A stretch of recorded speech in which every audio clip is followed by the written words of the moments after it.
Jadi kamu tahu tidak apa yang diobrolkan Allah dengan ayahmu itu? Aku ingin tahu ya Rasulullah.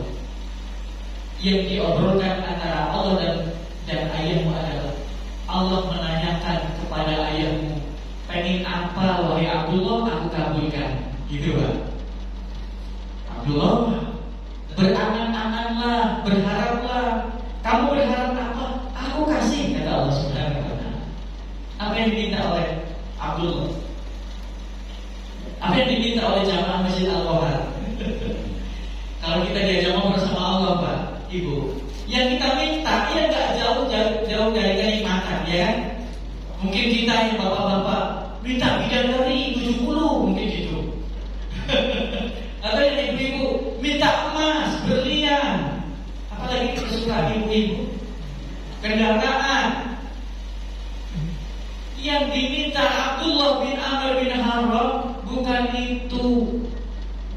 Yang diminta Abdullah bin Amr bin Haram ingin dihidupkan kembali. Ya. Kalau keterangannya sampai sini, mungkin kita beranggapan, oh Abdullah ingin ketemu anaknya dulu, mungkin gitu ya. Abdullah ingin mengelola kebunnya dulu, ingin ngurusin bisnisnya dulu. Bukan itu tujuan beliau minta dihidupkan kembali. Tujuan beliau ingin hidup kembali adalah beliau ingin berperang bersama Rasulullah lagi, ingin ke Uhud lagi, ingin berjuang lagi di jalan Allah. Kata Allah, wahai Abdullah, takdirku mengatakan bukan aku tidak bisa, bukan Allah tidak bisa, Allah tidak mau. Orang yang sudah hidup tidak akan, orang yang sudah mati tidak akan dihidupkan kembali. Kamu minta yang lain, kira-kira gitu. Kamu minta yang lain, Abdullah. Minta apa?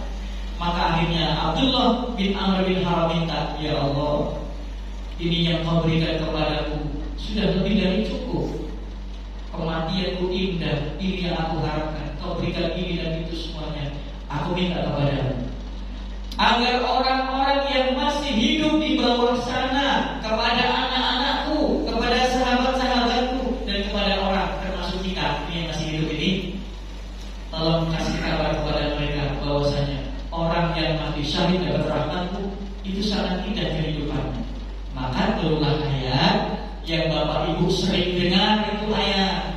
Ayat ini biasa dibaca oleh qori ketika takziah malam pertama, kedua, ketiga, ketujuh, ke-40, ke-100. Ayat ini sering dibaca. Mungkin Bapak Ibu sudah hafal saking seringnya dengan ayat ini. Wala tahsabanna alladziina qutilu fi sabilillahi amwat. Amwat atau amwatan? Amwata bal ahya'un 'inda rabbihim yurzaqun. Ini ayat turun hasil dari obrolan Abdullah bin Amr dan Allah Subhanahu wa Ta'ala. Jadi kalau Bapak Ibu dengar qori kita sedang membacakan wala tasawuf, usianya ketika berjumpa Nabi masih 10 tahun. Di sini kan nggak ada yang 10 tahun usianya ya. 10 tahun ini Anas bin Malik. Usianya berapa deh? 15 belum ada ya. Paling 10 ya, 12, 11. Nah kira-kira Anas bin Malik seusia ada ini. Usia 10 tahun ketemu sama Nabi. Begitu sudah ketemu Nabi, ibunya bilang, ibunya namanya Ummu Sulaim, ya Rasulullah, hampir semua penduduk Madinah ngasih hadiah sama engkau, ngasih hadiah kurma, hadiah ini. Ummu Sulaim, ini sesungguhnya aku masyamamtu raihatan qattu atyabu min raihatihi sallallahu alaihi wasallam. Aku juga pernah mencium sekian banyak aroma parfum, minyak wangi, ada kasturi, ada ambar, ada oud, ada yang lainnya. Aku sudah pernah mencium semua itu, tetapi aku pastikan aroma-aroma itu tidak ada yang lebih harum dibanding aroma tubuh Nabi Muhammad sallallahu alaihi wasallam. Itu Bapak Ibu, 10 tahun sama Nabi. Beliau pernah mengatakan juga, selama 10 tahun itu Rasul tidak pernah memarahi aku. Rasul tidak pernah protes kepadaku, wahai Malik, wahai Anas, kenapa tidak kamu kerjakan yang ini? Wahai Anas, kenapa kamu lakukan itu? Tidak pernah. Rasul selalu memahami apa yang aku lakukan. Maka Anas bin Malik, Bapak Ibu, ketika beliau ditinggal wafat sama Nabi, beliau menjadi salah satu sahabat yang sulit sekali. Tidak ada hari yang lebih membuat kami gelap, suram, sedih melebihi hari di mana Nabi Muhammad pergi meninggalkan kami untuk selama-lamanya. Ketika waktu itu, Bapak Ibu yang dimuliakan oleh Allah Subhanahu wa Ta'ala, suara alarmnya sepertinya terlalu lirih. Tidak terdengar ini? Atau belum?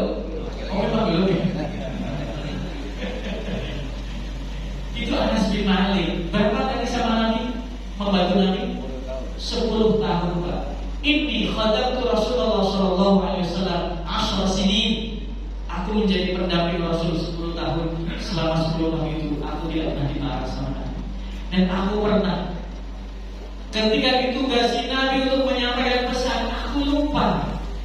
Karena namanya anak-anak pada dua, kan pasti anak-anak ini Anas.